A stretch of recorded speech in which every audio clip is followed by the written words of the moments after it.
It is true that some municipalities do have water that is turning the frogs gay. Hello, hello, and welcome back to A Bit Fruity. I'm Matt Bernstein, and I'm so happy that you're here. A couple weeks ago, I was perusing Reddit, as I do in the wee hours of the morning, and I came across this post that reignited a curiosity in me about a topic that I find so fascinating and so dark. And I want to read that Reddit post to you, which was in r/Maine, the forum devoted to people who live in the great state of Maine. The title of the post reads, "Why are so many alt-right wingers in the homesteading and gardening space?" And then the text of the post says, "I'm 24 and single. Being mostly by myself, it has taken a toll on my mental health. The last few years, I have been branching out and meeting people in my area that have similar interests. After meeting with a lot of people with a lot of the same interests, I thought I would make a lot of great friends. The more I talked to them, the more I heard dog whistles or just laughable conspiracy theories. If you don't like and or trust the government, I get it. But I just want to talk about sustainability or great plant combos to plant together. Why does the conversation always go to the woke left or litter boxes in schools, when I would rather talk about research papers of permaculture practices?" Why indeed? Do you like my radio voice? It's very, very professional. Who among us hasn't known somebody, maybe a family member or a friend, who one day was like, "I'm on my way to yoga," and you were like, "Okay, cool, have fun." And then, a few months later, they're like, "You really shouldn't be drinking the tap water." And you're like, "Wait a minute, the tap water we've been drinking like our whole lives?" And then a few months after that, they're resharing the wildest far right shit you have ever seen on Instagram. Who among us hasn't had that person in our lives? I mean, just a few months ago, Shailene Woodley, who is an actress whose performance in Big Little Lies raised me as a homosexual male and who has long been involved in, environmental activism and some really cool shit as far as I'm concerned. After Donald Trump had his attempted assassination, she reshared on Instagram Melania Trump's statement on the event. What is going on here? I am currently recording this episode from a cabin in the woods because I needed a break from New York City, and I thought, wow, what better time and what better place to record an episode about what some are calling Woo-anon. I like the name Woo-anon. Have you heard of that one? Oh, yeah. That came out soon after QAnon. Also like Woo to Q, Mm-hmm. the Woo to Q pipeline. And who knows, maybe while I'm out here in the woods, I'll run into somebody who will convince me that seed oils are communism. Here with me to explain what the hell is going on from this wellness to far right wing journey is Derek Barris, who is the host of the popular and prolific podcast Conspirituality and the author of many books, including Conspirituality: How New Age Conspiracy Theories Become a Health Threat. Derek, welcome to A Bit Fruity. Hey, Matt. Thanks for having me. And I should say co-author with Matthew Remski and Julian Walker. The Conspirituality Project is the three of us. So we've all put equal labor and effort into investigating this rather strange and sometimes amoral and often dangerous territory we're going to discuss today. And Derek is also, drumroll please, the first cisgender heterosexual guest on A Bit Fruity. I am absolutely honored to hear that. Thank you so much. Maybe cisgender heterosexual male. Either way, huge honor, huge first for the pod. Diversity matters, representation matters. And Derek, I am so accepting of your lifestyle choices. Same. It's something we've talked about because we are actually three white cisgender males who run the podcast. So we have done our best to invite as many diverse guests on as possible. And we've kept to that for 4.5 years now of trying to get as many voices in as possible. So it's important to diversify. Before we get into today's show, if you would like to support the show or would like more of the show, as always, you can get that on Patreon. A link to the Patreon will be in the episode description or the YouTube description, depending on where you're watching this. Over on Patreon this summer, I have been doing a multi-part retrospective on the Bi Sister Saga, the James Charles Tati Westbrook vitamin gummy heterosexual homophobia scandal. And spoiler alert, Tati Westbrook, aka Glam Life Guru, aka Mother of Beauty YouTube, is going to be having a heavy presence in today's episode. And I'm really excited to talk about my problematic queen. So let's just get into it. Derek, how are you feeling going into this conversation? I feel wonderful. It is a strange career turn that my life has taken, being critical, having both worked in the wellness industry for decades as a yoga instructor, as a health and science journalist, but also being critical of some of the beliefs and practices within it. So any opportunity I have to be able to discuss these issues is always it's a wonderful morning for me. We're going to be talking about some of the ways that people get politically radicalized through alternative wellness practices in this episode.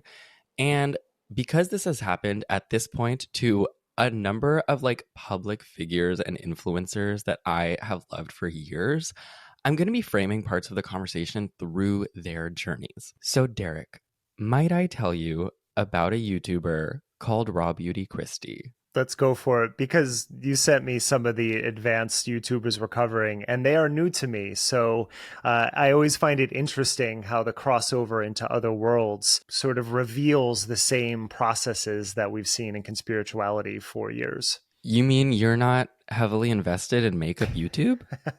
It's surprising, I know, but actually no. But maybe today's going to change me, Matt.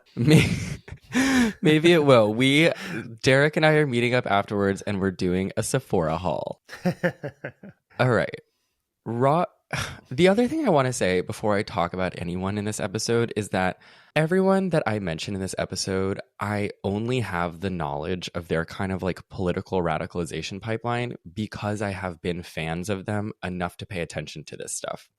And so I just want to say that I'm not trying to like aggressively rip into anyone. I just think that we have at this point kind of a lot of case studies of how people get radicalized in this very specific but simultaneously very broad and far-reaching way. And we're going to explore those without, attacking anybody. All right, Derek, Raw Beauty Kristi. Raw Beauty Kristi, or, we'll just call her Kristi, is a beauty YouTuber who gained a lot of fame in the latter portion of the 2010s for having this more relaxed approach to makeup reviews, whereas a lot of the early beauty YouTubers like Jaclyn Hill were these sort of like models for high glam femininity, very much subscribed and were able to reproduce traditional norms of femininity. Kristi was more, rugged, more approachable. She wasn't afraid to say like, this blush fucking sucks. And that drew me to her, and it drew over 1 million people to her YouTube channel. I was a big fan for a number of years. And in 2020, Kristi became pregnant. It's a big deal when anybody becomes pregnant, but particularly so because she had not shied away from talking about the fact that she had struggled with infertility for 15 years. And listener, I'd like for you to note that down because it's important in what we will talk about through the course of this episode. But Kristi becomes pregnant in 2020. This was the point at which, personally, I kind of tuned out of her content.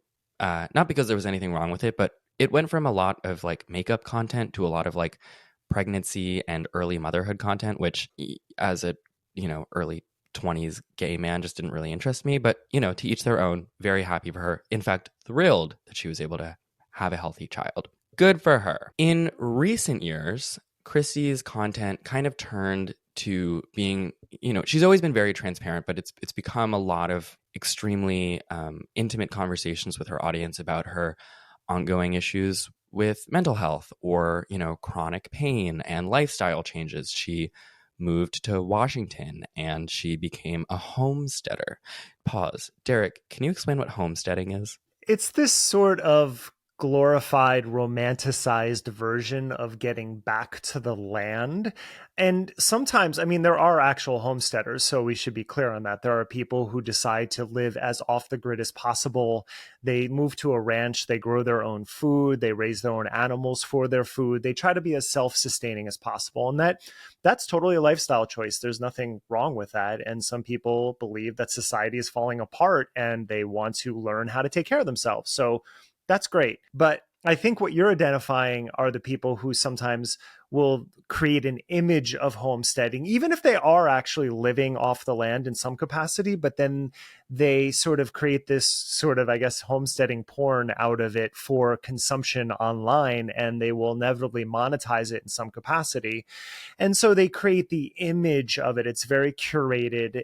You always use certain specific colors. Like in our field, we have pastel QAnon, which was early in the pandemic, that was identified by a Canadian researcher. And homesteading has its own aesthetic of a lot of wood, a lot of flannel sometimes, from what I've seen. And it's this idea that you can be completely self-subsisting, but that, from what our research, that doesn't always reveal what the person is actually doing. Because if you're homesteading for your career, that means you're taking advantage of a lot of technology in the first place. And the whole idea of homesteading is moving away from that. So there's this paradox that's embedded in the very idea of being a homesteader influencer. Yeah. And we'll get into this. I have a trad wives section of my outline. Trad wives, that's a stone that's not being, that will not go unturned in this episode. But I think implicit in anyone who like becomes an influencer and monetizes the fact that they are like living traditionally, there's that inherent contradiction, right? And also Absolutely. A lot of privilege required, I think. And to be clear, if you want to like live in Washington and like grow your own food and have chickens, as Christy does, power to you. All of these things in and of themselves, I think, can be pretty benign. Absolutely. We talked before we started recording, is there's a range of entry points to this sort of broader field of what we call conspirituality, but some of it is helpful. Some people find comfort in it. Some of it is benign, as you identified, but we mostly focus on when it starts to become dangerous in some capacity. From my own field, that usually happens with health misinformation and health disinformation, which I'm sure we'll get into. Yeah. So part of her homesteading journey, which again, for a long time, I was not following closely because, again, I am a homosexual man in his 20s living in New York City. I have never milked a cow. I have no desire to ever milk a cow. I don't grow anything. I tried to keep ivy alive in my apartment, and even that was a struggle. So now I just have the fake plants that are like freeze dried with artificial dyes. I am not watching homesteading content, but I am happy for everybody. However, one of the many sort of pivots towards traditional living that Christy was open with her followers about was the desire that she had to homeschool her child. Here is where the scandal begins. And if you have been following me closely on this podcast or on Twitter for a while, you know that nothing quite gets me going like a beauty YouTube scandal. And yes, I am self-aware enough to know what that says about me as a person. Thanks, Derek. Thanks. A few months ago, Christy is doing a Q&A on her Instagram stories, and someone asks her, have you decided on homeschooling or not? And she posts a photo of herself and a number of small children, including presumably her child, whose face she does not show on social media, and so neither will we, sitting on a grassy lawn in a circle with the text over it that says, yes, we will be homeschooling with a homeschool co-op. Now, people saw this photo and identified it as a photo that was also posted by Christy's sister, who has been featured a number of times in her content, like doing my sister's makeup for a day or, stuff like that. And her sister, people realized, was the person who was running this homeschooling co-op. And so they went to check out the page for the homeschool co-op that her sister had set up and that ostensibly Christy was sending her child to. I went to the website for this homeschooling co-op, and I would like to read you the Who We Are About page. Derek, are you ready? Hopefully. Who we are. We see our family learning cooperative as a lighthouse for this fallen world, a place of rescue from the darkness and perverseness of the broken public school system. The mission is to provide a safe place for children to learn and grow in their relationship with God, building up a community of homeschoolers who are taking back their identities in Christ Jesus. We pray to be a seed planting cooperation for the kingdom of heaven. We are also here to inform and equip other churches and or communities how to plant a school of your own. The Lord told us we would be a blueprint for more schools to come. We have faith and we are walking boldly with the world of our Father in our hearts. What's your reaction? I'm not surprised. First off, let me caveat it that I'm not a parent. I don't see anything wrong with homeschooling in general. I actually think that sometimes like schools that incorporate being in nature more is going to be much healthier than stuck inside of a classroom all the time. I think there's a lot of good arguments for non-traditional schooling, but I do know that the data reveals that almost all homeschooling is evangelical or fundamental Christian. And I mentioned the word romanticize before. And one thing that persists throughout most conspirituality musings is this idea that there was a better time and we need to get back to it. And that always entails some sort of rejection of the current system. But you mentioned the word privilege before, and usually in these environments, the people who are able to send their kids to either to homeschool co-ops, as you said, or do it themselves, have some certain level of financial or social privilege to be able to do that. And so when you hear about their rejection of the public school system, which I also think is fantastic, different areas have different systems, but overall, it's a great system.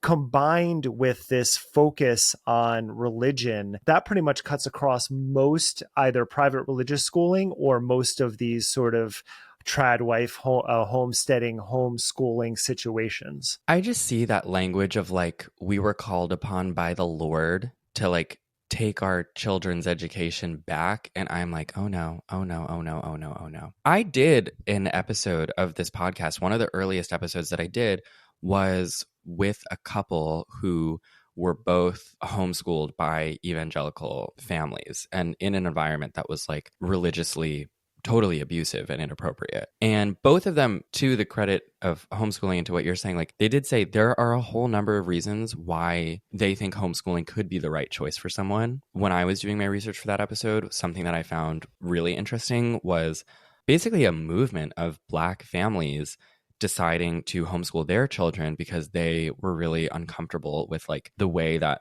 Black history and things like slavery were being whitewashed in parts of this country's public education system, which makes so much sense to me. My problem is not that a YouTuber homeschooled her child or that anyone homeschools their child. Like, I think that's fine. But, things can go off the rails in an incredibly white supremacist direction. And in this case, they did. One of the biggest contradictions that you'll see, and it's usually blind to the people who are engaging in it, is that the evangelical community tends to be anti-trans, anti-gay, anti-any non-heterosexual lifestyle. And they always rail against the woke public school system for trying to indoctrinate their children. But what they're actually doing is they're indoctrinating their children into a fundamentalist religious environment. And because they are so deep within this Christian ideology, they can't understand that there are many of us who don't share their metaphysical understanding of the universe, and we have our own ideas and own practices.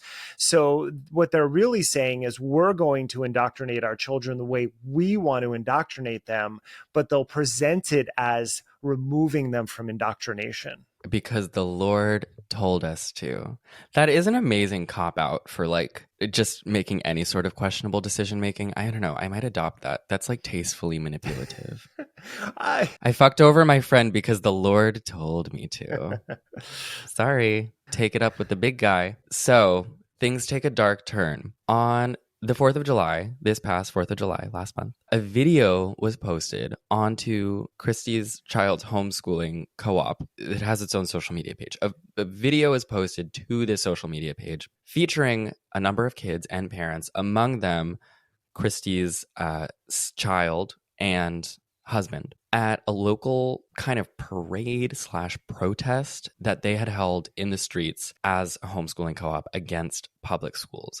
And people were holding up these like pretty wild anti-LGBT signs, notably signs that said things like "Don't mess with our kids," #Don't mess with our kids, which is a movement and an organization that is specifically about. Do you know about Don't Mess with Our Kids? I've heard the term, but I don't know about the organization. Yeah, it's like a movement. It's an anti-LGBT public school movement. It's exactly what it sounds like. People did, a wild, people on the internet do a wild amount of sleuthing, but they realized that Christy had liked that video. So she essentially is endorsing this sort of thing and sending her kid to partake in it. And furthermore, more photos being posted from this homeschooling co-op revealed that Christy was fulfilling her lifelong dream of hosting a homeschool co-op on her property.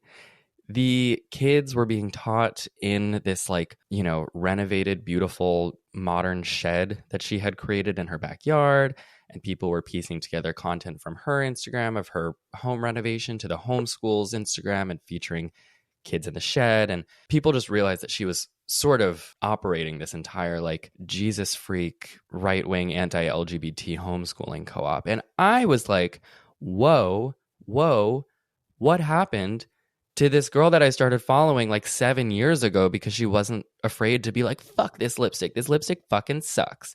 We have come a long way, Derek. And so obviously we don't know exactly what happened here, but we have clues. This feels reflective of what has become a pretty standard arc that we can recognize from the wellness / alt medicine / living off the land, earthy spirituality space to fascist white supremacy, anti-LGBT ideology. I think it'd be helpful to sort of define the terms in case some of your listeners don't know conspirituality. It was coined in 2011 by two researchers, Charlotte Ward and David Voas, and it basically encapsulates the left-leaning wellness new age space with right-wing libertarian individualistic ideology. It's a pretty new term and it's a pretty broad term. And within that, the three of us hosts have our different takes on it. But from my perspective, the glue between them is this intensive focus on individualism. And right-wing politics is anti anything that hints at socialism. They don't know the difference between socialism and communism, so you'll often hear that conflated. But what it always boils down to is the glorification of the individual. And unfortunately, that is something that has proliferated in wellness spaces for 200 years since yoga and Hinduism and Buddhism started being introduced into America in the first place. It's this idea of the spirituality as a way to embolden your individual self, not as a community exercise, which is mostly how it functions in other places. And that has created this very weird convergence of people who think they're living these very spiritual lives, but then you'll find them just taking and shoring up their resources and trying to create their own little cults as indicative of this particular environment you're identifying. This episode is sponsored by Goop. No, I'm just kidding. I can't even make jokes anymore. This episode is sponsored by my friends over at Incogni. Incogni is a truly fabulous service that helps you take your personal data off the market by contacting the hundreds of data brokers that buy and sell and trade your information all day without your knowledge and demanding that they delete it, which is something that you have the right to do, but which if you tried to do it on your own would take you forever. Incogni is a service that I wish I had when, story time, I was buying my own health insurance, which as an American freelancer is something that unfortunately I have to do. Basically, when I was looking for health insurance, I was scammed, I'm embarrassed, but it's true, by this fake bullshit healthcare scam, which claimed to be a name brand healthcare company, but was actually a Christian health share ministry that could deny my coverage anytime they wanted to if they deemed my reason for becoming sick to be biblically objectionable, whether it's because I was drinking or having gay sex. It was a whole thing. I'm still very angry about it. I've considered many times making an episode about the whole Christian health share ministry debacle. I guess let me know if you're interested in that. But anyway, stay on task. I wish I had Incogni then because those are Hundreds of dollars I will never get back. If you want your data, your name, your email address, your phone number, your employment history, your shopping habits, your social security number, out of the hands of data brokers, then you might want to consider Incogni. If you want to check it out and get 60% off an annual plan, you can do that over at incogni.com/fruity with the code fruity. Again, that is incogni.com/fruity with the code fruity for 60% off. Now, back to the show. I want to talk about the kind of like the way that this particular pipeline of radicalization is like, I don't know, people talk about the horseshoe theory where it's like you go so far left that you become right, or you go so far right that you become left. I want to talk about how this applies to that. And I want to tell you about the first time that I noticed this happening. It was in the wake of COVID and kind of the whole anti-vax movement, particularly around COVID. In March 2021, okay, let me set the scene for this. Basically, as you might remember, especially if you were living in America during like 2020, 2021, anti-vax movement was huge and there were like rallies all the time everywhere. The anti-vaxxers were like organizing on Telegram to occupy cheesecake factories in protests of masking measures. It was wild. It was wild. Honestly, it was like I couldn't even like really go outside and like trek around New York City without encountering some sort of demonstration from like anti-Fauci people or whatever. One day I was walking through Central Park and I encountered one of these demonstrations.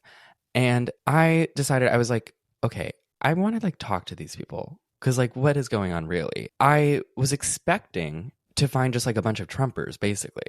Because in the media, the anti-vax movement was being sort of labeled as this very like Trump adjacent right wing movement. What was so fascinating, what I found there was that it was like very like, some of them were Trump people. Some of them were like QAnon people. They were talking about like 5G and the trans pedophile cults and whatever. But a lot of them were like hippies. Like they were like weren't wearing shoes. They were like crunch, like, crunchy granola hippies. And these people were all like in community with one another at this little like lawn in Central Park protesting. And I was like, okay, I'm misunderstanding what's happening here. Again, I think we're going to find using individualism as a framework informative here, because I've been writing about the anti-vax movement since 2010, 2011, at least the modern incarnation of it that was really fueled by Andrew Wakefield's false connection between vaccines and autism in the 1990s.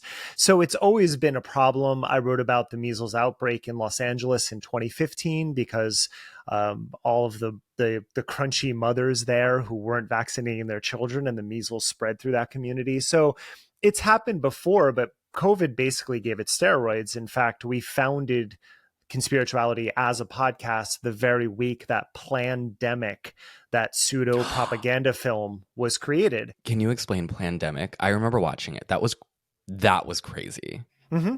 Yeah, when that came out, Mickey Willis is somebody who was in our circles in Los Angeles. He had done an event I had been a part of in 2011. So it was very familiar, but I didn't know that he and others around him had gone that far into anti-vax ideology. And it was a complete propaganda film for the anti-vax movement that just basically posited the idea that whatever COVID vaccines were going to be developed, because they weren't even on the radar yet, were going to be a nefarious government psyop to try to control the population. And just last week, he sent out an email about the Mpox vaccine and the dangers of Mpox and how that's going to be another COVID. Like, he's monetized anti-vax disinformation for many years now, and he really found, as a somewhat failed filmmaker, he found an audience, and now he has adoring fans around him. And that is often what it comes down to, unfortunately, is people just want to be recognized for whatever ridiculous shit they can come up with. And the anti-vax movement is filled with that. And so when you were in New York and you see the yogis and the hippies without their shoes on, two of the threads that run throughout all of Conspirituality is nothing is as it seems. And there's this sort of ultimate power that is keeping the individual down. Now that is true. It's called unfettered capitalism, and there are very Yeah. there are political solutions to that. But the problem is, most of the wellness community has no interest in politics whatsoever. They think it's all a charade. They don't understand how it affects their daily life because they never pay attention to it, and so they think they live outside the system when every facet of their life is governed by the rules and regulations that we all abide by. And, I started my career in local political journalism in New Jersey in the 1990s, going to zoning board meetings and school board meetings where politics happens. But the wellness community, usually privileged people who don't have to worry about being negatively impacted by politics, thinks that they've transcended it. And so they get pulled into that very individualist sense of spirituality that I identified. And that just really dovetails well with the right wing, pull yourself up by your bootstraps mentality. Mm. Wait, speaking of what, so, okay. When one is reading about beauty guru drama, as I do, I'm sorry, guys. I'm not proud of this, but it is what it is. It's really localized on Reddit more often than not. And I did read this, what I thought was a kind of brilliant analysis of the whole Raw Beauty Christie situation. I have so many Reddit screenshots that I did while I was. So this person wrote in response to the Raw Beauty Christie situation, from what I've researched, it is commonly due to the reject modernity, embrace tradition mindset. The world feels scary and difficult. Women are supposed to have it all and be the best, most responsible mothers they can be while earning an income. Quality of life is supposed to be better. Look at all these rights women have. Then why do I still feel terrible? Why do I still resent my husband?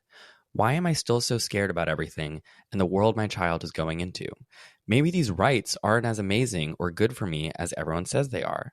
We haven't heard from our moms in the 60s and 80s about how bad the world was. Maybe that world was better and we should go back to it. Maybe modernity, women's rights, LGBT rights, isn't worth the price. Thus, conservative pipeline. It's really unfortunate because it's ignoring the biggest issue. The reason things are terrible is because of capitalism. Because of the insistence that we continually be making a profit and contributing to the world, primarily in an economic sense, rather than anything else.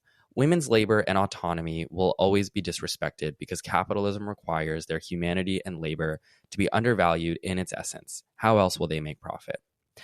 That feels a lot like what you just said. There's a sentiment, I believe Naomi Klein identified it, but a number of people have as well, is that conspiracy theorists and conspiritualists often get the feeling right, but the facts wrong. And that is absolutely true. And this disillusionment with how capitalism operates in American society is a feeling that so many of us share, including myself. But we're not always able to pinpoint exactly what that means. And unfortunately, really understanding what it means, either if we're talking about politics or we haven't really touched upon science yet, but the wellness community being anti-political and anti-science, they often go together. If they don't have the resources or understanding where to look to understand the sort of systems that hold us back and make us feel that way, it's very easy to get caught up in propaganda, because one thing propagandists do very well is they flatten everything and make it feel like it's one thing. So the reason your child has autism, oh, it's the vaccine. Duh, of course. When it's probably a combination of a lot of things. And that process perpetuates itself throughout online spaces everywhere.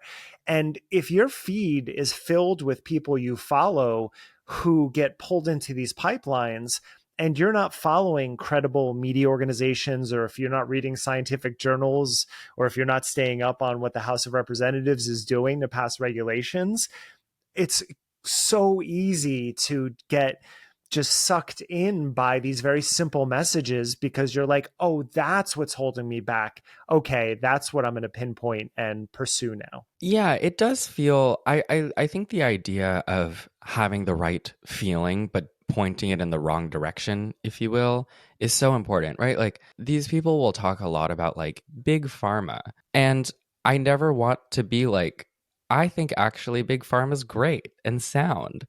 And I think we should love big pharma and we should love our government. Like it's like I think there's a reason, especially if you're from a minoritized group, whether you're a woman, whether you're a queer person, whether you're a person of color, like anyone who's been disenfranchised by like the medical system, as women are known to have historically been. It's like, okay, there is a reason why I can understand you being distrusting of these huge institutions. But then you have like the essential oils companies of the world being like, those doctors, they're out to get your money. But we just want to heal you. Pay $79 for your starter oil kit. Let's talk about something that I think about a lot and cover a lot, and it will intersect nicely with your focus on makeup, I think, because I'm sure you come across natural beauty influencers. Little gay boy, I can connect this to something you know about. That's chemophobia.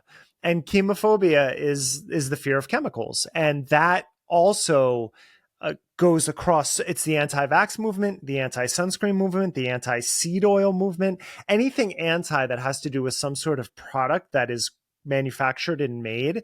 Chemophobia, it's glyphosate is a great example of how people fear glyphosate when so many studies have shown that it is effective for what it's supposed to do and not detrimental to human health.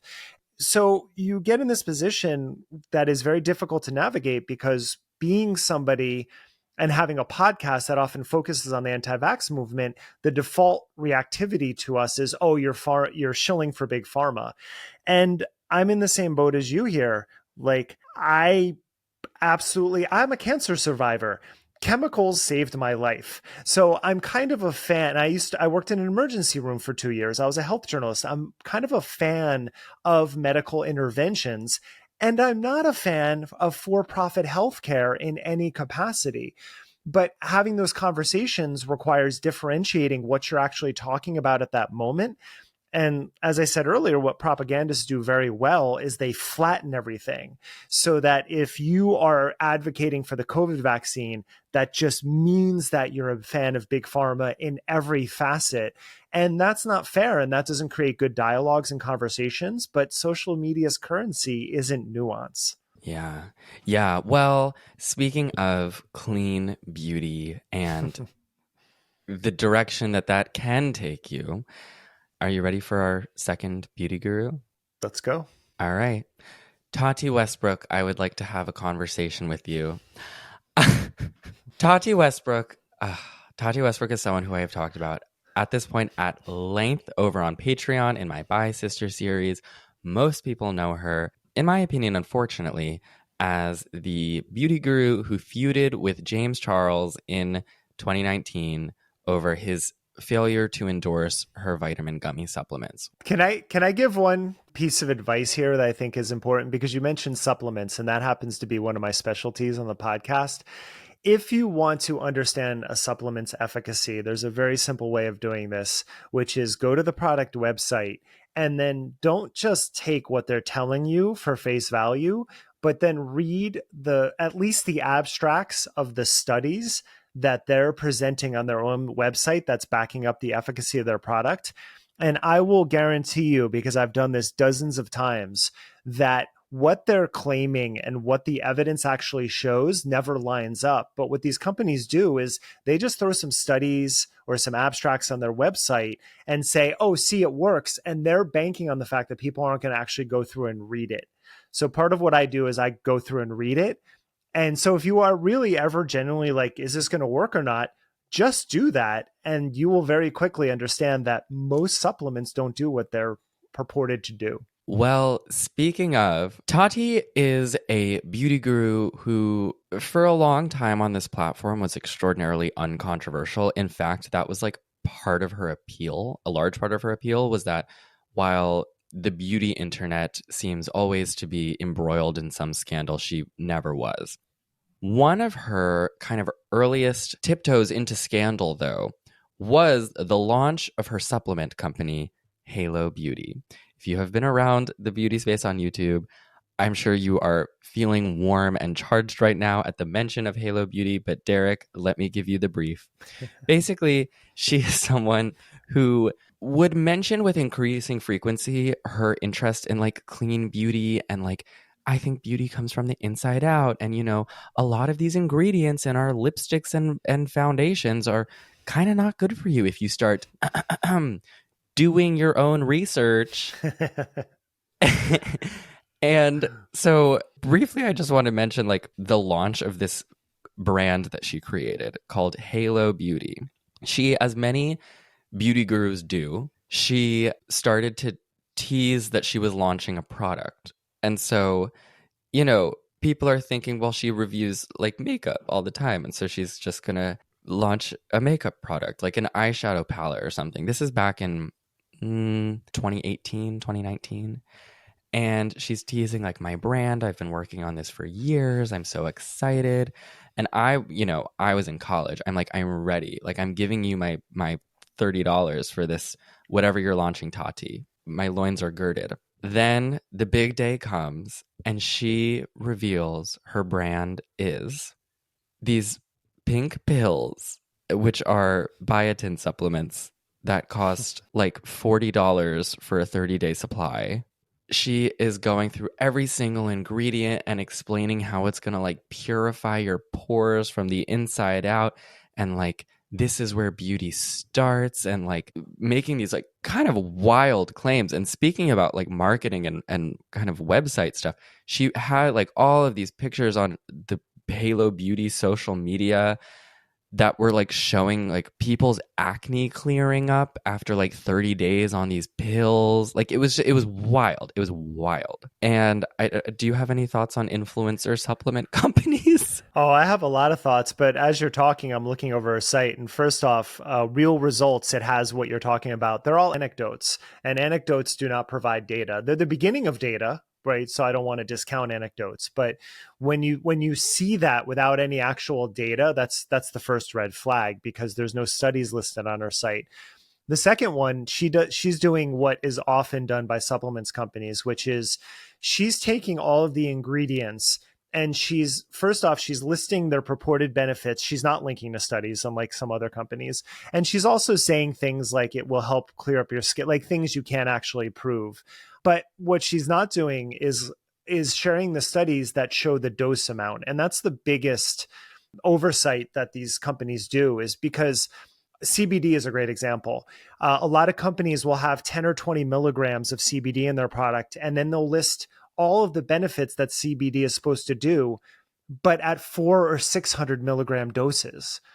So the research is done at these very high dose levels, and then people will include a micro dose of that, but then pass it off as if it's doing the same thing. And that's what I'm seeing here. She doesn't list dose levels or anything, but she's saying all of the benefits of it. And there's no actual way to know whether or not it's going to do that.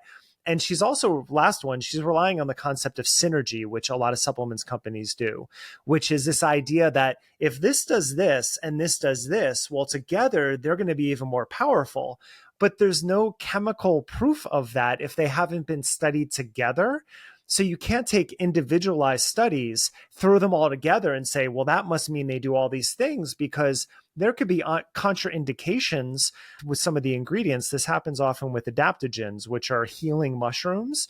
They're contraindicated to a lot of pharmaceutical products, but supplement companies won't tell you that. So that's where the negative possible impacts come in, is if you're on a statin or a blood thinner or diabetes medication, and then you start taking the supplement for some other reason, it could mess with your medications and you'll never get that warning from these companies. Wow, I waited like 6 years for someone who actually knows about this stuff to explain to me why my gut feeling about Halo Beauty was correct. Thank you, Derek.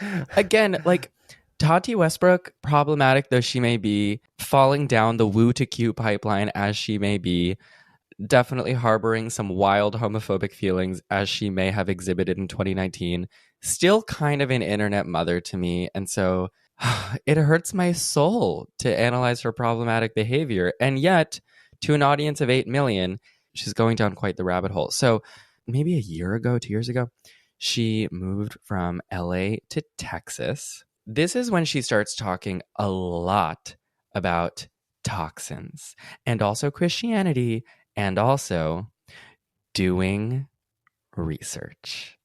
We're all doing research.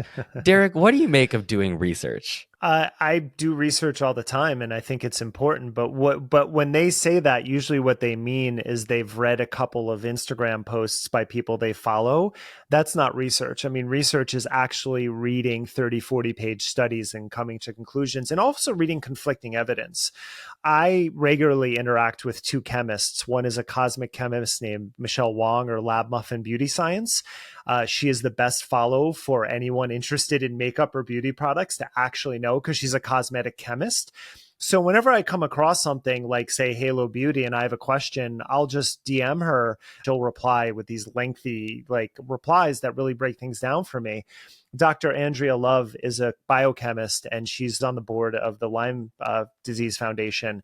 And she's another one who, if I have questions on these things, that is actually doing research, is reading the materials and then consulting with experts. Reading some Reddit threads or some Instagram threads is not actually research. We're all doing our research. I just love, I mean, that's kind of like, I don't know, when I'm like having a casual conversation with someone about like health stuff or whatever, and they say like, I've been doing my research, that's when I start getting really nervous that I've lost them. That's usually one of the first signs. Absolutely. As is moving from Los Angeles to Austin or anywhere in Texas.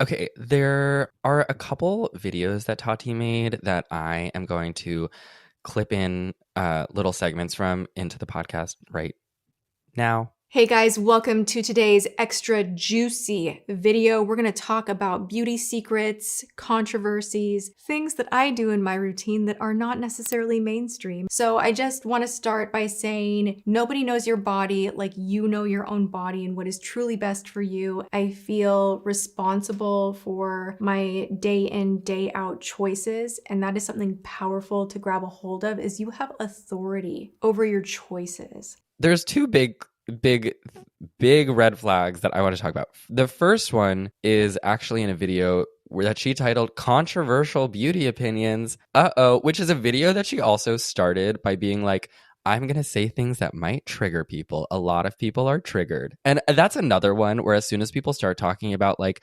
oops, didn't mean to trigger everyone, I'm like, oh no, right-wing dog whistle. Am I wrong for thinking that? Am I too sensitive? Am I a blue-haired lib? No, it's attention capture. You're setting up somebody. You're framing whatever you're going to say as if it's going to be a controversial. Usually it's not. Usually it's just flat out wrong. Like real experts aren't debating what you're talking about.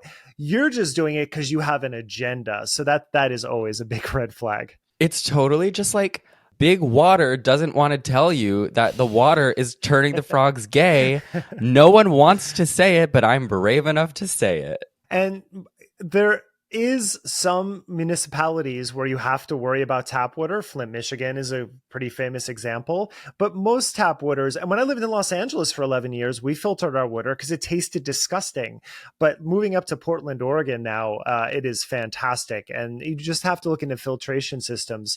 All that said, the idea that they're poisoning you through the tap water, unless, again, you're in a situation like Flint, which was a whole political and social reason for it happening, that is real. But what will happen is influencers will take instances like that peripherally and just say it's all bad, which is absolutely not true. The US has some of the best public health systems in the world. So anytime you hear an influencer saying, oh, the wheat is toxic in America or seed oils are bad, we have more regulations than most anywhere in the world. So that is provably untrue.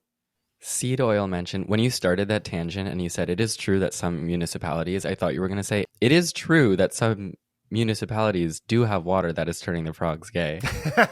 I thought you were going to be like, to give these people a little bit of grace. And I was going to be like, which ones? Because I want to move to there. That would be an interesting consequence of all of this. No, I haven't seen that yet. Sorry.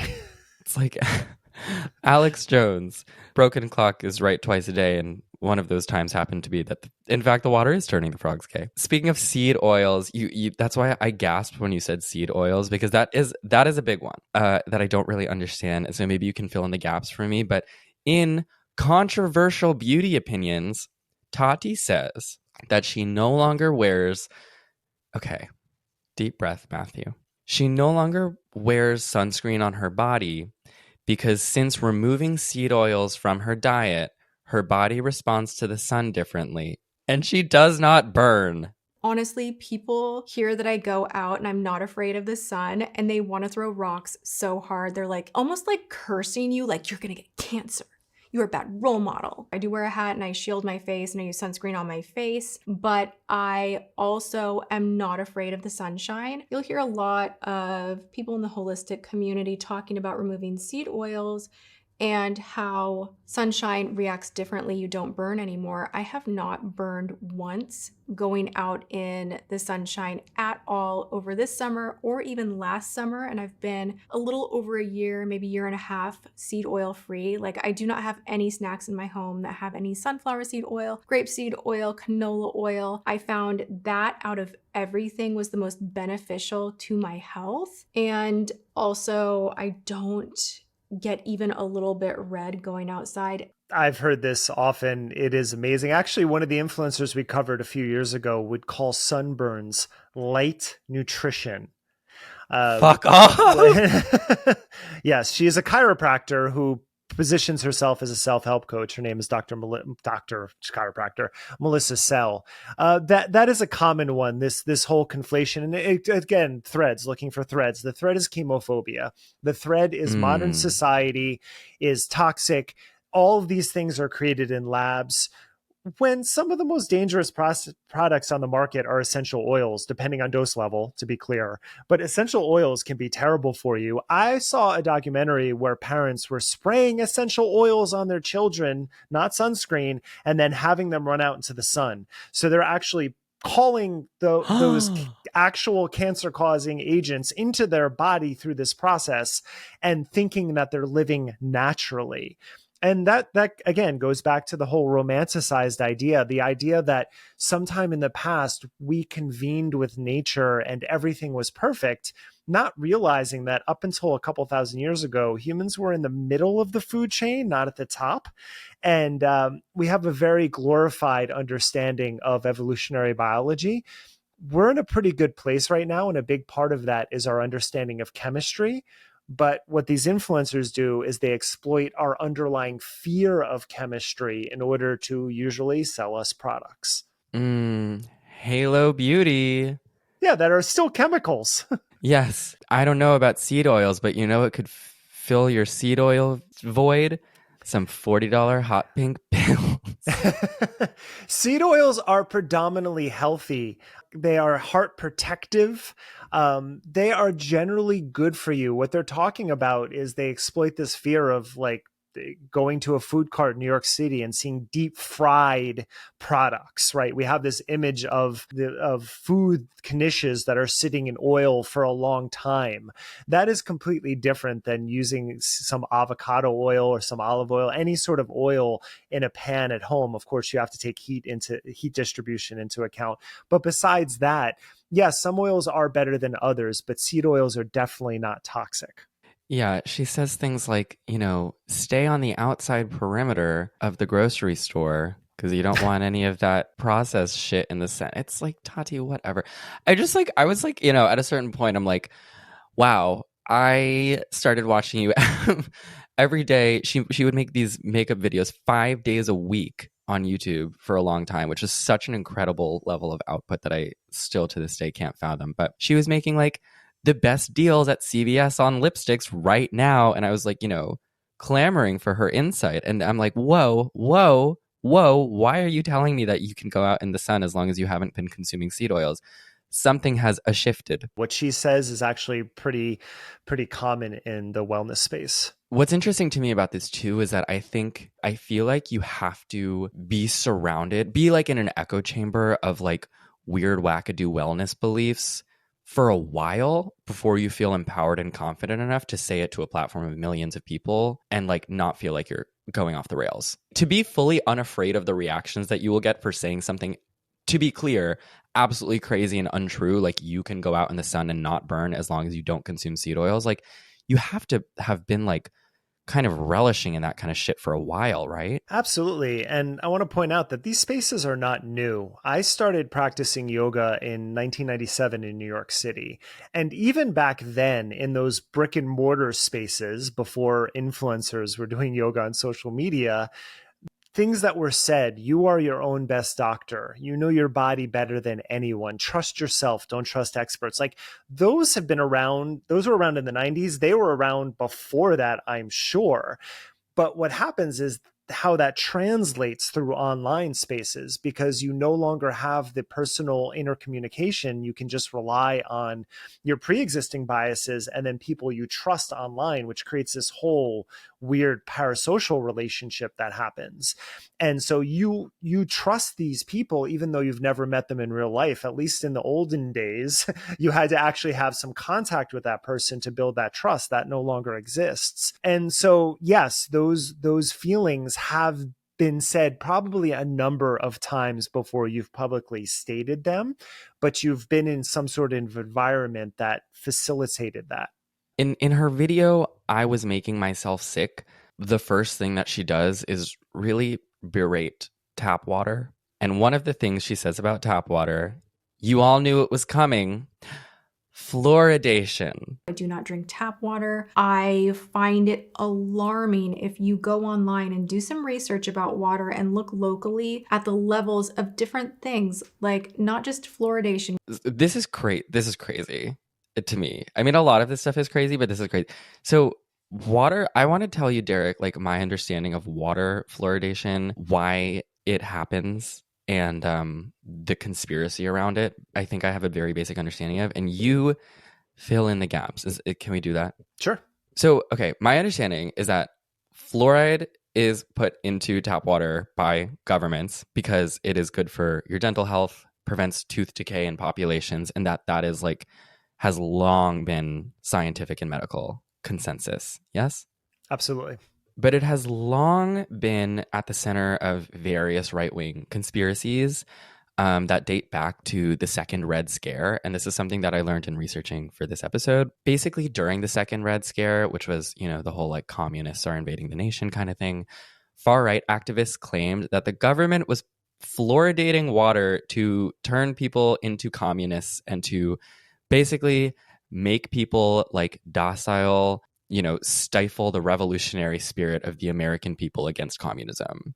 It was promoted heavily by the John Birch Society, which is kind of just like a far-right white supremacist type group. So that's my understanding of the fluoridation. What I'm not totally sure of is how we get from like white supremacists being like, they're putting fluoride in the water to turn us into communists, how that flows up the river, if you will, to Glam Life Guru, youtube.com/Glam Life Guru. Well, first, on a very basic level, again, I have to go back to chemophobia. It's this idea that there's this ingredient in something we consume that's harming us. But you mentioned, John Birch was really rooted in Christian nationalism, but, the white supremacy angle has kind of been simmering under so many of these right-wing movements. And in our book, Conspirituality, we identified the first evidence of like when yoga started becoming popular in the late 19th century, some of the biggest proponents were known white supremacists, and it all had to do with the glorification of the body. And in this case, the glorification of the white body and the white race, but it still was this idea of building physical fitness in order to be strong and to protect against insert enemy here. And since the 1940s, the enemy in America has been communism or some form of socialism. It's this rooted idea that the idea of the collective is not nearly as important as the individual. And the right wing has exploited that ever since. And really, when the term conspirituality was coined, the researchers pointed back to the 1960s as another indication of when it happened, because what you had was civil rights being enacted. You had feminism coming to the fore. But you also had like social turmoil. You had the Kennedys, you had MLK Jr., Malcolm X, all these very well-known figures being assassinated. And there was a lot, there's a lot of echoes of what's happening today. And so in all of that confusion, what you find again are people coming saying, I know what's going on.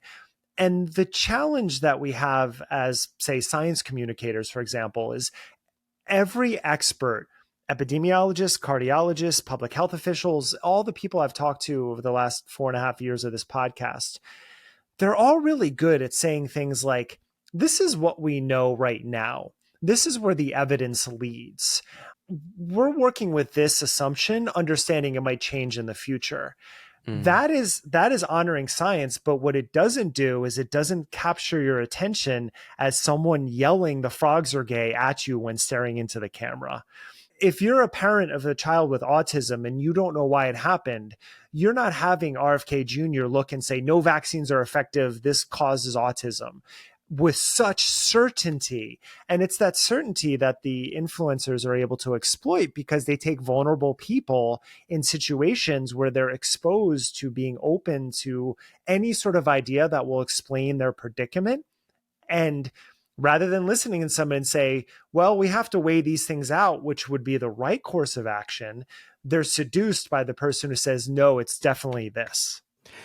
Yeah, and I mean, something about Tati Westbrook, among other people, is that while I don't know that I would call her a cult leader, she is a popular YouTuber, and one of the things that makes her a popular YouTuber is she is beautiful. She's extremely articulate. She's rich. She dresses well. She has voluminous hair. Wait, one second. I'm going to change my camera battery really fast. What was I saying? Tati's beautiful. She's rich. She's hot. Yeah, to your point, I mean, when you have someone, especially someone with whom you've already developed a parasocial relationship with through something like makeup or like lifestyle content, it's a lot easier to listen to them about like their solutions to the, unsolvable woes of the world than it is to like grapple with the fact that, I don't know, so much of this echoes to me. It's like how people are engaging with like woo to Q just seems like how some people engage with religion fanatically, which is like, life is hard. We don't have answers for a lot of things. I am going to latch on to the quickest or most charismatic thing that gives me an answer, even if it's a false one. Charisma goes a long way.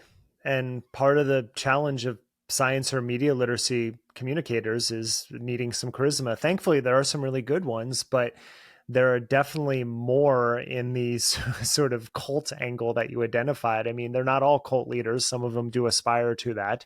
The general thread is they all want to be adored in some capacity. These influencers don't like being told that they're wrong. Whereas if you're talking to the true science communicator, they'll at least look at the evidence and try to weigh it out. But you're playing in a very uneven playing field of social media, because the charismatic people know how to exploit this medium. I'm an advocate for being as honest with the evidence as possible and being able to change your story when it's called for.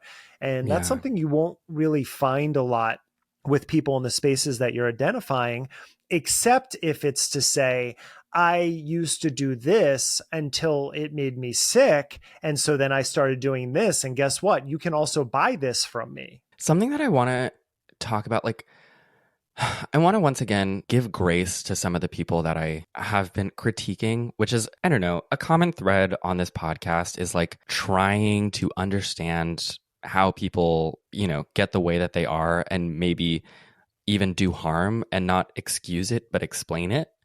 And maybe that helps, the same behavior stop in its tracks in someone else. How I want to address that in this particular instance is that, like, I think alt-right spaces are usually associated with men correctly. I think they tend to make up more of these spaces.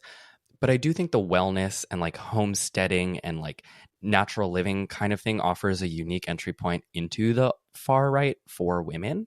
And sometimes understandably so, right? Like I said at the top of the episode, Christy struggled with infertility for 15 years. Tati Westbrook has also struggled with infertility for a really long time, which is something, she's, I think, around 40 now, and she's documented her struggle with getting pregnant and how that's impacted her mental health, which is also something that famously in this country is usually not taken seriously. Tati has also struggled with endometriosis, which is a pretty brutal condition that's famously undertreated and underdiagnosed in women. On average, it takes 10 years to diagnose a woman with endometriosis.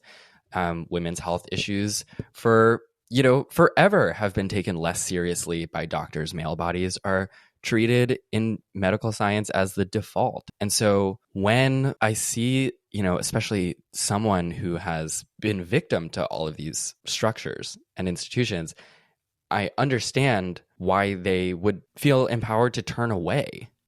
Absolutely. Not only were male bodies treated as the default, they were the only ones studied up until the 1980s. They didn't even look at female bodies.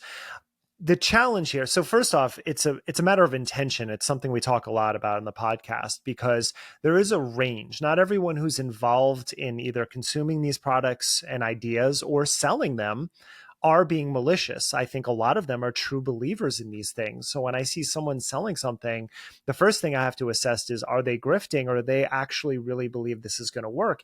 And that gives you different insights and it provides different entry points in how to have a conversation around it. But overall, what I would suggest is looking for an actual expert in the field that you're confused about. So if you're talking about OBGYN issues, Dr. Jen Gunter is one of the best people on social media to look at. She's written numerous books. Her last book was about menstruation. It was called Blood. And as a cisgendered man who is married to a woman who will be going through menopause at some time in the near future, I wanted to learn more about what that process is going to be like for her. So I read that book and then we had her on our podcast to discuss these things. And that is someone I would turn to if I had questions about, if I were a woman and I had questions about my body. I wouldn't trust someone as well-meaning as their anecdote might be, because I actually have my own strange health anecdotes that aren't actually supported by data. And I do talk about them, but I also never recommend them. I would still turn to an expert to understand what's going on to better assess it rather than someone who's selling me something and who doesn't, frankly, who's never studied the field. So you're saying that this Sephora hauls don't make her an expert in health and wellness? How dare you? I'm sorry. You might have to work me out of this podcast now. Have you considered that might make you a misogynist, Derek? It is. I would be called one. I mean, I've criticized acupuncture on the podcast before, and a number of people said it's anti-Asian, and I just my eyes go wide at that because most of the literature that supports the fact that acupuncture doesn't work comes from Asian countries. I mean, it's that idea. We conflate things all the time. We're like, oh, it's this thing, so it must work for this reason, instead of actually looking at what hundreds and thousands of studies have provided. So yeah, that's not criticism that I haven't seen before. Mm-hmm. Feminist author Caroline Criado Perez wrote, "Far too often, we blame women for turning to alternative medicine, painting them as credulous and even dangerous. But the blame does not lie with the women. It lies with the gender data gap. Thanks to hundreds of years of treating the male body as default in medicine, we simply do not know enough about how disease manifests in the female body." And then she goes on to write about how basically we need to attack those structures first before turning our sights on, Tati Westbrook. And I don't know, that makes sense to me. Absolutely. One of the things that you'll see one of their main targets is critical race theory, and it gets to the same point. Critical race theory is the 101 entry point of being like, hey, we were a country built on slavery, and all of these systems were put in place to keep the white man and the predominantly white man elevated. Let's look at those systems and see what we can change. And you see the Christian nationalists and right wingers by just say, no, you're being racist, which is absurd. In defense of modern medicine, the one hope that I have is that more women are enrolled in medical school now than men. And what you'll find is a lot of the criticisms you're saying are absolutely true, but there are a ton of researchers right now who are working at changing that system. And it's really refreshing to see. So I hope in the coming decades, we're going to see more good holistic science coming out of all of these people who are dedicating their careers to it. Yeah, the gendered element of this whole strange phenomenon we've been talking about this episode has really crystallized to me on the trad wife internet, which this could absolutely and perhaps should be, let me know in the comments, be its own episode. But Derek, I want you to tell me what you know about the trad wife internet. It's not something that we've done full episodes on, but I have looked into it. And referencing back to the pastel QAnon, again, it has its own aesthetic of someone who has the time and money to make every single meal from scratch and film it and light it properly and do the makeup and do the clothing. It's pretty tremendous. How much effort is placed on this 1950s Americana romanticized image is really troublesome to me. And again, to be fair, like if this is something you do and you're raising your family this way, more power to you. But when you put it online and you're monetizing it, I just think it's a bit gross. This is a hot take. That was a hot take. You're going to get some comments about that one, Derek. But I agree with you, but it's a hot take. So, okay, if you don't know, if you've been living under a rock, and you know what, in this case, good for you if you have been, but trad wives are basically online content creators. They're women content creators who perform what they imagine life would be like for housewives in the 1950s, like you said. Some of the most famous ones are Ballerina Farm, who has 10 million followers on Instagram, Nara Smith, who has millions of followers on every social media platform. Actually, both of them do. Nara Smith is famous for going viral many times over for making things from scratch to the point where it gets ridiculous and it's been turned into a meme. But like, my kids this afternoon told me that they wanted bubble gum. So I went back in the yard and started fermenting. She's like making like fucking, I don't know, water from scratch in her house. Nara Smith is actually hysterical because she's played into the ridiculousness and she's turned into a troll. Like now in her videos, like making cereal from scratch, she'll like wear actual ball gowns and it's kind of hysterical. But in all of these trad wife content creator stuff, which have become very popular, there's an emphasis on homemaking, childbearing, cooking from scratch, pleasing your husband. If you're noticing some frightening levels of like some of those things seem normal and some of them seem really not normal, that is exactly what is so unsettling about these content creators.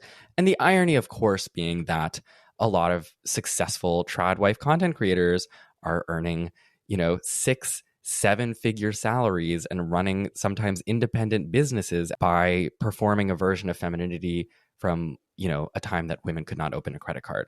What is another interesting common thread through trad wife content is this conflation of like traditional lifestyle and traditional, i.e. conservative politics, but presented to an entirely new, very young audience on TikTok. There's a strong like kind of fundamentalist religious undertone to a lot of it. Both Ballerina Farm and Nara Smith are Mormons, which is something that doesn't get talked about oftentimes explicitly, but is just the ideals of fundamentalist religion are like carried through their content. One of my biggest critiques of this kind of content that to some people might seem far-fetched, but like to me just doesn't seem far-fetched, is it seems like it's like sometimes unbeknownst to these women, like it seems like far-right recruitment propaganda. I think people unwillingly recruit without recognizing it. It might not be intentional. Sometimes it is. I mean, Mormons are, from my interactions with them, are generally really nice people. Actually, I knew a number of them in Los Angeles, but like, I'm sorry, the underlying philosophies of the religion are insane. Wildly anti-woman, anti-black, anti-gay. Yeah, absolutely. In every facet. So, you're always balancing this fact that people are complex, but you have to like weigh out how much you want to be influenced by it. And also, what's interesting to me, I'm 49 now, and having lived through some generations, watching these cycles, because time does not move linearly as we think. So in the 1990s, when I was going on Take Back the Night marches at Rutgers University, which were focused on women's safety, you had a really strong undercurrent of feminism and trying to create an equal gender equality at that time. And so now when I see women in their young 20s talking about how great the 1950s were, it feels, you feel like you're being gaslit. Like I feel like it at that time, because I'm like, when I was that age, you go through those cycles. And so you have to step back and wonder what the appeal is. And when you're talking about this appeal is a level of privilege, because the two that you identified, the amount of money that has to go into the lifestyle that affords these videos to be made, I don't know how much that's talked about, but I do know that that's not most young people, or even my age, Gen X person. That's not our situation, where we can spend hours a day filming content. And so you create this illusion of a lifestyle. And even if you are living it, what happens with the parasocial relationships are people like, I want to live that too. And then you go out and you try to do it and you're like, wait a second, how do they pull this off? And I think that's also, something that needs to be talked about.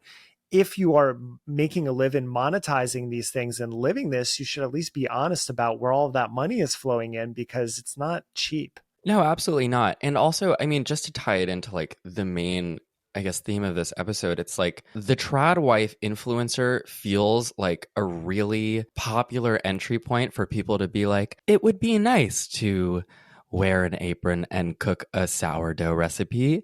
And then, but like after 3 months of following this person's content, they're like, and also Trump 2024. And women are primarily should be focused on pleasing their husband and giving birth once every other year. And also perhaps Trump 2028 and 2032. Like, you know what I mean? It's like, it's this like back to the land, natural living. And also like women should be in the home. Even just pointing out the fact that how privileged we all are to live in environments where we can control the temperature at all times. That is historically very new. And I think what happens is when you're born into something, you don't realize precedent. You don't realize what people had to endure to get to this place. And that's just blind privilege. I mean, that's pretty much anyone in modern society are living through that at this moment. The fact that you're using this super advanced technology in your phone to be able to film all of this content, like that didn't exist just a generation ago. And so we take all of these comforts and luxuries that many of us are able to have, at least in America, and then we try to wrap that into this, again, I've used this term a lot, but romanticized image of what the past was. That leads to a lot of frustration, because you're right, because the people who are able to present that life, whether they're good people, whatever their intentions are, that is the top of the heap. And for all the people watching it, they're always going to feel frustrated by the fact that they can't actually do what they're seeing on the screen. Do you know about the QAnon shaman? Yes, we've done full episodes on him. But it's not all women. And so before we wrap up this episode, I want to point out that just because of the place that I occupy on the internet, and probably if you're listening to this, the one that you're more familiar with, like I've been focusing on how the wellness to far right pipeline tends to attack women, but it absolutely comes for men too. I mean, like the third most popular presidential candidate right now, bless his heart, he's probably dropped out by the time this episode goes up. I've been getting texts as we've been talking. It's happening right now as we talk. RFK's done. Did he endorse Trump yet? That I don't know. I haven't seen that on the text. Let's see. Yes, he's endorsing Trump. Well, there you go, in real time. But I mean, that's the thing about it, right? So RFK is someone who is kind of a wellness to far right guy. I'm sure he wouldn't describe himself that way, but that's what he is. Like he's a big vaccines autism guy. And he just dropped out as a supposed independent and immediately endorsed Trump. And so, he's out there. I think Joe Rogan is responsible for a lot of this, like just asking questions to like radicalizing men to the far right. And I think perhaps one of the mascots for this archetype is the QAnon shaman. The QAnon shaman, though you may not be familiar with his moniker, is someone whose image you most definitely know. He was at the January 6th insurrection, the guy who stormed the Capitol with, I don't even know how would you describe this, Derek? His costume? Yes. It's very, you know what? I maintain that a lot of these people on the far right, like they're just theater kids who lost their way. They want to perform in a drag show. Yeah, that's fair. I mean, that's where he comes from. He was a performer and he created this this very, it's the very Coachella Burning Man costume. It's like a throwback to an archaic society that never actually existed. And it's just this hodgepodge of whatever. He had the horns, and that's what he's mostly known for, but he painted his face red and white, and he wore some fur Daniel Boone cap. He looks like a patriotic Flintstone. That's very good. I like that. He looks like if Fred Flintstone went down the Woo to Q pipeline. So who is this guy? I mean, he was a conspiracy theorist before he got online traction in Arizona, and he was like you identified. He was probably a theater kid who just wanted to be famous for something, created this image of himself, and then happened to be one of the people that stormed the Capitol. I mean, we knew about him before January 6th. There's a great podcast called QAnon Anonymous that had done episodes on him. We had covered him, and he was just someone who was just attention capture, grabbing whatever conspiracy theory was out there, yelling about it, yelling about like taking back the power. But he went to the Capitol on that day, and so most of the images that people know from the day are him standing at, in Congress, like holding a flagpole or whatever he was holding that day, and shouting a lot, and ended up doing jail time for it. Came out of jail, tried to clean up, started selling yoga pants, is running for Congress, trying to stay relevant, basically. One thing that's unfortunate about these environments that we operate in is when people go viral for any sort of reason, when they kind of drop out of virality, they want to maintain that. And from my understanding, he's someone who didn't have a lot of employment opportunities. So then you have to monetize, you have to make a living. And if you can make a living having your image on yoga pants, then why not? I'll sell that. And you see this happen a lot. And some people are more successful. Alex Jones, who I think is one of the most horrible people on earth, to be clear, he sort of set the playbook by monetizing supplements with far-right propaganda. And I think a lot of people have seen that and tried to replicate it. And I would put Chansley in that bucket. Well, but the fact, right, that Alex Jones chose to sell supplements and the QAnon shaman chose to sell yoga pants, like it speaks to the fact, like these people know that the conflation of this like woo-woo to far-right avid kind of conspiracy follower is popular enough that they thought that they could cash in on it. Absolutely. Years ago, I forget what publication, but they showed how if you look at InfoWars and then you look at Goop, they're actually selling the same supplements. They're just packaged differently and they're marketed differently, but they're the same products. Whoa.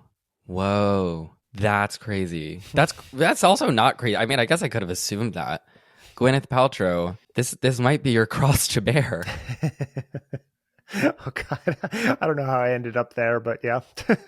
Well, I mean, I could say that from the beginning of this episode, I think it was always going to come down to Gwyneth Paltrow, unfortunately. It does. I have two final questions before we wrap up today. Before we started recording, and I want to bring this back to the Raw Beauty Christie narrative that we opened with, which was, again, if you recall, that she sent her kid to a private schooling co-op that it seems like she has some involvement in running, that ultimately gathered for a July 4th parade where they all were holding like anti-LGBT, anti-public school signs, sort of this like kind of right-wing grooming conspiracy. When I was talking to you about this stuff before we started recording, you said that most conspiracy theories always end, currently at least, in the place of like anti-Semitism and anti-trans / anti-gay stuff. How do you think that applies here? Could you elaborate on that? Not just currently, first of all. I mean, anti-Semitism, most every conspiracy theory is rooted in anti-Semitism. It goes back there. And because there has been this long-standing, back to biblical times, perception of the Jews as having all of the capital. It goes back to being money lenders in the Bible and Jesus overturning them. So that's where it comes from. And then it traces throughout history. Every time you want to point at someone nefarious, it's been the Jews. It's been anti-trans specifically more recently, but anti any sort of non-heterosexual lifestyle for generations before that. So basically, any perceived unorthodox either person or lifestyle is a fitting victim because we're tribal animals. And so if we can pin the problems of someone on something that is outside of us, and when you're dealing with what it looks like from this homesteading school or this homeschooling movement, it's rooted in Christian nationalism. And Christian nationalists are very good at being bigots, unfortunately, for the most part. And I want to differentiate that from Christians overall. I mean, I don't believe in any of their ideology, but there are a lot of good Christians. And I would say Yeah, most certainly. most Christians live in some charitable mean, or, some, like, well, I can't say most because evangelicals are such a big part of American society.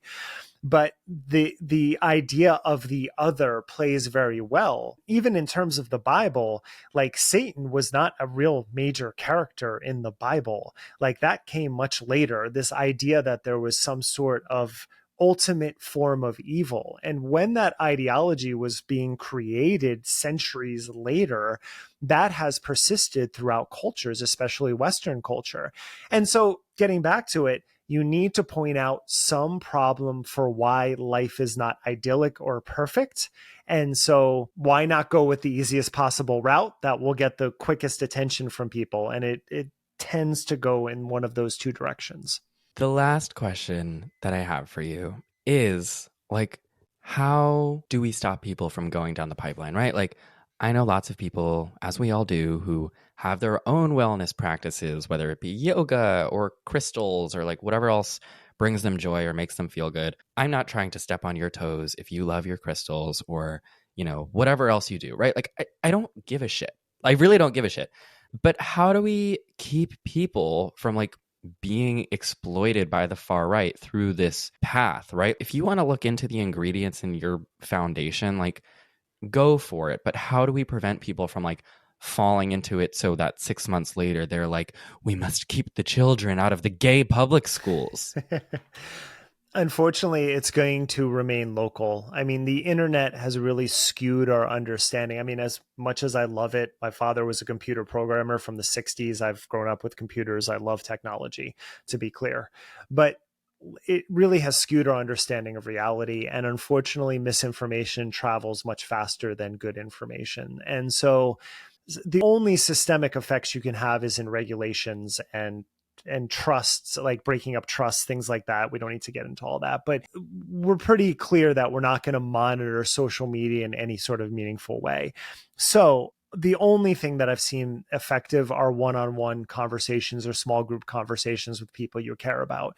So meaning, when I do the work that I do, when misinformations do the work, we will put out good information. We'll do the best with it, but we know that it's not going to sink in across lines, especially with conspiracy theorists. So what you're left with is, if you're watching a friend go through it, is stepping in and trying to help that person, is sharing good information, is not just laughing or yelling at them, is actually saying, oh, that's really interesting. Did you know this, though? And then trying to share something that can shift them in a direction that's going to be more informed, more science-based, and more rooted in empathy and understanding of the broader population. I mean, I think that specifically with the vaccines, because vaccines have been framed, especially since the pandemic, as an individual choice.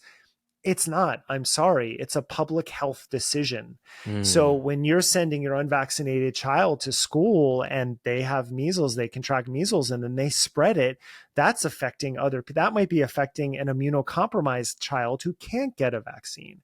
So understand that these decisions are not always just about you, and that's really hard to do in America. But drawing back is, you have to try to shift people's understanding that their individual choices are not always just on them. So yeah, if you think your crystal is bringing you something, I mean, that's not going to harm anyone. But when you get to these health decisions that we need to make, and you're seeing people go down these rabbit holes, try to catch it early and try to just feed them people who actually know what they're talking about. And hopefully that can deflate some of what's going on with them. Yeah. Tati Westbrook, I'm not giving up on you. I'm not giving up on you, sister. Well, Derek, thank you. Thank you so much for being here today, for shedding your decades of insight into this world on this, little gay podcast. I appreciate it. Oh, I had a wonderful conversation, Matt. It was truly a pleasure. I already told people where they can find more of you, but I do that. It's just a ritual. Where can people find more of you? Conspirituality, we're on every podcast platform. Conspirituality.net is our website, and my personal website is derekbarris.com. I have other projects. I have a nonprofit I'm launching soon, so I have other things going on, so you can find me there. Thank you if you have made it this far for listening. I am so grateful that you decided to spend an hour with us today. I am going to go enjoy the rest of my weekend in the woods. And who knows? Maybe this episode will never air because I ran into someone who told me like seed oils are making us all non-binary, and maybe I'll have gone down the pipeline by Tuesday when this is supposed to be up. So who knows? Who knows? The world is my oyster. No, I'm kidding. Maybe send this to like your uncle who's like, I don't know, posting some weird shit on Facebook, or your aunt who's like in a yoga cult. Maybe we can find a way through less judgment and more empathy. Who knows? But until next time, I love you and stay fruity. We did it. Stay fruity. That's great. Great tagline. That's my thing. Well, I love a little euphemism. I'm the water turning the kids gay and communist if I can help it.